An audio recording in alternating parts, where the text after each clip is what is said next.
10 से 15 लाख रुपए की डाउन पेमेंट पे करें और 3 से 4 महीने में 6 से 7 लाख रुपए प्रॉफिट अर्न करें।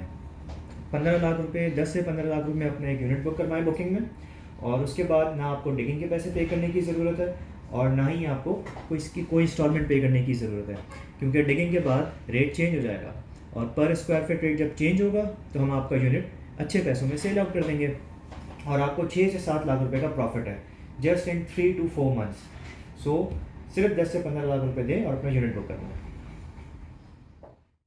अस्सलाम वालेकुम, my name is Yasir Iqbal from pro planet real estate and builders, Bahria town Karachi. अगर आपने हमारे चैनल को अभी तक सब्सक्राइब नहीं किया तो काइंडली नीचे दिए गए लिंक पे क्लिक करें और हमारे चैनल को सब्सक्राइब करें और हमारे साथ इसी तरह जुड़े रहें, because we make relations not business. So आज की इस वीडियो का जो हमारा मेन टॉपिक है वो है basically the misleading and misguidance in the market regarding the booking units. अच्छा, आजकल मार्केट में एक एक्टिविटी जो है वो बहुत ज़्यादा चल रही है, वो ये है कि जी आप अपने किसी भी चाहे आपका अपार्टमेंट हो या कोई शॉप हो, उसमें आप बुकिंग में कोई यूनिट बुक करवाएं और 3 से 4 महीने के बाद जी हम उस यूनिट को सेल आउट कर देंगे और उसमें आपको 6 से 7 लाख रुपए या 10 लाख रुपए व्हाट्सएवर एक अच्छा प्रॉफिट मिल जाएगा। तो basically the fundamental thing is that कि ये एक मिसगाइड है और ये एक मिसलीड है कस्टमर्स को। बेसिकली ऐसा पॉसिबल नहीं है और आजकल मार्केट में जो ज़्यादातर एक्टिविटीज़ चल रही हैं वो इसी के ऊपर चल रही हैं। होता क्या है कि डीलर्स जो हैं वो आप लोगों को इस तरह गाइड करते हैं कि आप अपने 10 से 15 लाख रुपए में मिनिमम डाउन पेमेंट है 10 से 15 लाख रुपए, वो आप बुक करवाएं, तो चाहे आप फ्लैट बुक करवा लें चाहे आप कोई शॉप बुक करवा लें, और 3 से 4 महीने के बाद जब उसका पर स्क्वायर फीट रेट चेंज होगा आफ्टर डिगिंग तो हम आपको सेल करके दे देंगे और उसमें आपको 6 से 7 लाख रुपए प्रॉफिट हो जाएगा। द पॉइंट इज़ दिस कि जब तक आप उस प्रोजेक्ट के आपके पास जब तक उस प्रोजेक्ट के पैसे ना हो, आई मीन टू से कि डिगिंग के पैसे आपके पास होने चाहिए, आपके पास इंस्टॉलमेंट के पैसे होने चाहिए, जब तक आपके पास ये अमाउंट नहीं होता आप कभी भी किसी प्रोजेक्ट में बुकिंग ना करवाएं। अच्छा, गलती बेसिकली क्लाइंट्स के एंड पे भी है। क्लाइंट्स के एंड पे गलती ये है कि क्लाइंट्स जो हैं वो मैं कहता हूँ कि एक लालच में आ जाते हैं कि हमें इतने शॉर्ट टाइम में और हमें इतनी कम इन्वेस्टमेंट पे इतना प्रॉफिट मिल रहा है, तो वो भी इस चीज़ में आ जाते हैं और वो इन्वेस्टमेंट कर देते हैं। अच्छा, अब होता ये है बेसिकली कि इसमें सफ़र कौन करता है? सफ़र करता है इसमें एंड यूज़र या क्लाइंट। और वो कैसे सफ़र करता है? वो इस तरह सफ़र करता है कि बुकिंग तो आपने करवा ली, आपने 10 से 15 लाख रुपए देके बुकिंग करवा ली, आपकी फ़ाइल बन गई यूनिट की और आपका अलॉटमेंट लेटर बन गया, सब कुछ हो गया। अब 1 महीना गुजर गया, 2 महीने गुजर गए, 3 महीने गुजर गए। जब बिल्डर ने डिगिंग की तो builder will ask about the digging money.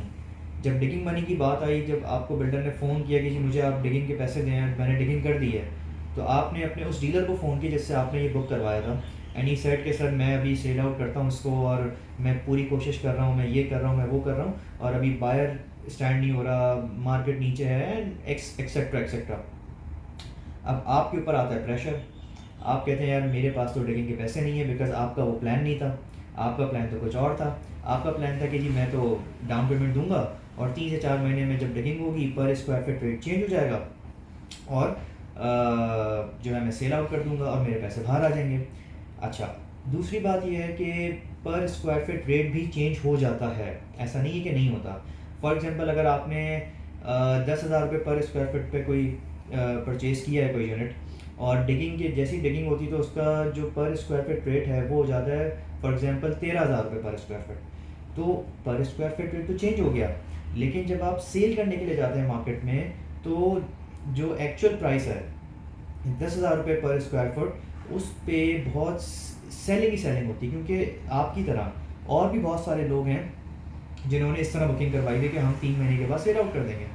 तो मार्केट में जो रीसेलिंग जो है उसका प्रेशर होता है ठीक ठाक, पर स्क्वायर फीट रेट भी चेंज हो गया।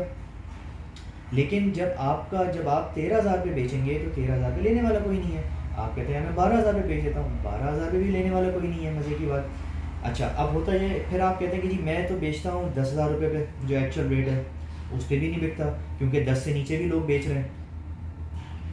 तो द पॉइंट इज, कहने का मतलब सिर्फ इतना सा है कि जब भी आप बुकिंग करवाएं तो हमेशा एक बात का ख्याल रखें कि बुकिंग की इन्वेस्टमेंट जो है वो एक लॉन्ग टर्म इन्वेस्टमेंट है, इसको शॉर्ट टर्म इन्वेस्टमेंट में कंसिडर ना किया जाए, नंबर वन। सेकेंडली, हमेशा एक बात याद रखें कि बुकिंग में की इन्वेस्टमेंट में आपको प्रॉफिट होगा, 110% प्रॉफिट होगा, बट इट टेक्स टाइम। जब तक आपने जो भी जहाँ भी यूनिट बुक करवाया है, जब तक वो बिल्डिंग उसका ग्रे स्ट्रक्चर उसका बनता नहीं है, या एटलीस्ट उसका जो है वो जो उसकी कंस्ट्रक्शन लेवल उसका स्टार्ट नहीं होता, तब तक तो आप भूल जाएं कि आपका ये यूनिट बिकता है या आपका ये सेल आउट होता है। और इट्स अ लेंदी प्रोसेस। अगर आप बात करते हैं कि जिस दिन बेसिकली इसका जो मैं आपको एक बात बताऊं कि होता ये है कि एक प्रोजेक्ट स्टार्ट होने से पहले ही वो सेल आउट हो जाता है।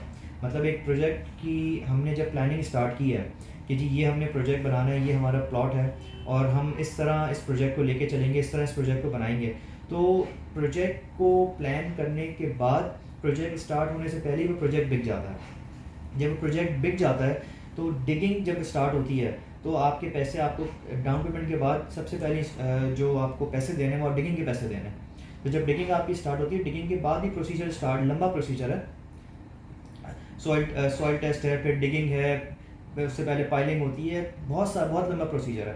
फिर उसके बाद आपके जो है वो बहरिया की तरफ से भी कुछ बायलॉज हैं जो कि आपको देखने हैं, बिल्डर को सब चीज़ें देखनी होती हैं, तो आपकी इंस्टॉलमेंट स्टार्ट हो जाती हैं। तो कहने का मतलब यह है कि आपने हमेशा एक बात को ध्यान रखना है कि जब भी बुकिंग में इन्वेस्टमेंट करवाएं, हमेशा एक चीज़ का ध्यान रखें कि it's a long term investment, और रिटर्न है इसमें, ऐसा नहीं है रिटर्न नहीं है, मैं इस बात से डिनाई नहीं कर रहा, रिटर्न है, बट आफ्टर लॉन्ग टाइम। कम से कम ग्रे स्ट्रक्चर जब बन जाए उसके बाद आपका रिटर्न है, नंबर वन। सेकेंड इज़, मेरे पास बहुत सी क्वेरीज आती हैं कि हम बुकिंग करवाना चाहते हैं, इतने सारे बहरिया में प्रोजेक्ट्स बन रहे हैं, इतने सारे प्रोजेक्ट्स बन रहे हैं कि क्लाइंट कंफ्यूज हो जाता है कि मैं किस प्रोजेक्ट में इन्वेस्टमेंट करवाऊँ, किस प्रोजेक्ट में मैं इन्वेस्टमेंट करूँ और किस में ना करूँ। और मेरे पास बहुत सी क्वेरीज आती हैं कि ये बिल्डर कैसा है, वो बिल्डर कैसा है, उसकी रेपुटेशन क्या है, इसकी रेपुटेशन क्या है। तो मैं हमेशा अपने क्लाइंट से और अपने जो मेरे जो देखने वाले हैं, मैं हमेशा उनसे एक बात कहता हूँ कि जब भी इन्वेस्टमेंट करें, स्पेशली जो बुकिंग के प्रोजेक्ट्स हैं, हमेशा अपनी रिसर्च करें, अपना R&D कंप्लीट रखें। अगर आपको किसी के प्रोजेक्ट में इन्वेस्टमेंट करनी है, किसी बिल्डर के प्रोजेक्ट में इन्वेस्टमेंट करनी है, आपने देखा कि बिल्डिंग बन रही है, उसके बहुत अच्छे उसके 3D बहुत अच्छा है उसका, वो बहुत अच्छे उसके ब्रोशर्स हैं, एडवर्टाइजमेंट बहुत अच्छी है, मार्केटिंग उसकी बहुत अच्छी है, अब आपने इन्वेस्टमेंट करनी है, तो आप हमेशा सबसे पहले उस बिल्डर के जो पास प्रोजेक्ट्स हैं जो इसके बहरिया में चल रहे हैं इस वक्त, उसको देखें कौन सा प्रोजेक्ट पास उसने किस टाइम पे स्टार्ट किया, और अब उसका प्रोजेक्ट किस लेवल पे है, और उसका जो डिलीवरी कमिटमेंट है वो क्या है। तो उससे आपको ये पता चल जाएगा कि इस बिल्डर ने जो है वो प्रोजेक्ट अपना जो पास प्रोजेक्ट है वो उसने टाइमली डिलीवर किया है या नहीं किया, और अगर उसका प्रोजेक्ट इन प्रोग्रेस है तो ये कब तक डिलीवर हो जाएगा आपको देख के पता चल जाएगा। तो इससे आपको अंदाज़ा होगा कि वो बिल्डर की रेपुटेशन क्या है और उसके कमिटमेंट्स वो किस तरह पूरे करता है। एक बात ये हो गई। दूसरी बात ये है कि हम क्या गलती करते हैं, बेसिकली हम गलती ये करते हैं कि हम जब किसी प्रोजेक्ट में बुकिंग करवाते हैं तो हम जिस डीलर से भी करवा रहे हैं, जिससे भी करवा रहे हैं, बहुत से लोग हैं जिनका एक ट्रस्ट का सिलसिला है, ये ट्रस्ट वर्दी उसका उनका बंदा है, वो उसी के साथ काम करते हैं, और ऐसा होना भी चाहिए। तो जब भी आप करवाएं तो आप अपने उस डीलर से ये बात करें कि यार जिस प्रोजेक्ट में मुझे तुम इन्वेस्टमेंट करवा रहे हो, मेक श्योर कि वो प्रोजेक्ट जो है एक तो उसकी लोकेशन अच्छी हो, नंबर वन, नंबर टू जो बिल्डर उस प्रोजेक्ट को बना रहा है उसके जो पास प्रोजेक्ट्स हैं वो कौन कौन से हैं, और उसने कब कब डिलीवर किए हैं, कब डिलीवर नहीं किए, क्या उसकी कमिटमेंट्स थे, कौन सा प्रोजेक्ट उसने कब स्टार्ट किया और अब उसका स्टेटस क्या है। तो ये 3 4 5 चीज़ें हैं जो कि आपने हमेशा याद रखनी है जब भी आप किसी प्रोजेक्ट में इन्वेस्टमेंट करें। एक बात तो ये हो गई। सेकेंडली, जो बात बहुत इम्पॉर्टेंट है और जो मैं हमेशा कहता हूँ कि हमेशा अपनी रिसर्च करें, हमेशा इन्वेस्टमेंट करने से पहले अपना R&D करें, अपनी रिसर्च करें, रिसर्च वर्क अपना कंप्लीट रखें, और उसके बाद इन्वेस्टमेंट करें। और हमेशा ये बात अपने जहन में ना रखें कि बुकिंग की इन्वेस्टमेंट में आपको कुछ शॉर्ट टर्म रिटर्न निकलेगा। मैंने ये बात बहुत क्लियर कई दफ़ा बताई है कि बुकिंग में कभी भी आपको शॉर्ट टर्म इन्वेस्टमेंट कभी भी आपकी नहीं होती, हमेशा आपको रिटर्न मिलता है लॉन्ग टर्म में। तो ये कुछ बातें थी जो कि कुछ पॉइंट्स थे बेसिकली जिनको डिस्कस करना था। और मेरे काफ़ी क्लाइंट्स थे जो हमेशा मुझसे ये पूछते हैं कि यार हमने फ़लाँ जगह जो है वो इन्वेस्टमेंट करनी है, तो वो कह रहा है यार 3 से 4 महीने में रिटर्न मिल जाएगा और पर स्क्वायर फीट रेट चेंज हो जाएगा एंड XYZ। तो ये चीज़, इन चीज़ों की जो क्लैरिटी है वो बहुत ज़रूरी है। और ये छोटी छोटी सी चीज़ें होती हैं जो आपको एक लॉस से और आपको जो है वो एक मिसगाइड होने से चीज़ें बचा सकती हैं। तो इन चीज़ों का थोड़ा सा ख्याल रखें। बाकी बहुत अच्छे अच्छे प्रोजेक्ट्स इस वक्त बहरिया में बन रहे हैं और प्रॉफिटेबल हैं, लॉन्ग टर्म के लिए बहुत अच्छे हैं, अच्छी लोकेशंस पे बन रहे हैं, बहुत अच्छे रेट पे मिल रहे हैं, बहुत अच्छे बिल्डर्स जो हैं वो उनको बना रहे हैं। तो ऐसा नहीं है, डेवलपमेंट वर्क जो है वो बहरिया में बहुत चल रहा है, स्पेशली कंस्ट्रक्शन वर्क वो बहुत ज़्यादा चल रहा है। तो हमेशा रिसर्च करें अपनी, और रिसर्च के बाद जो है वो फिर इन्वेस्टमेंट करें। अगर आपने हमारी वीडियो को पूरा नहीं देखा तो प्लीज़ हमारी वीडियो को पूरा देखें और फर्दर हमें कमेंट्स में बताएं कि आपको अगर इसमें कोई भी आप समझते हैं कि इसमें कोई भी ऐसी बात है जो कि मुझे और एलैबोरेट करनी चाहिए थी, या कोई भी आपके क्वेश्चंस हैं तो मुझे जो है वो कमेंट में आप बता सकते हैं। इंशाल्लाह ताला मज़ीद वीडियो के साथ और फर्दर और भी बहुत से टॉपिक्स हैं जो लाइनअप हैं।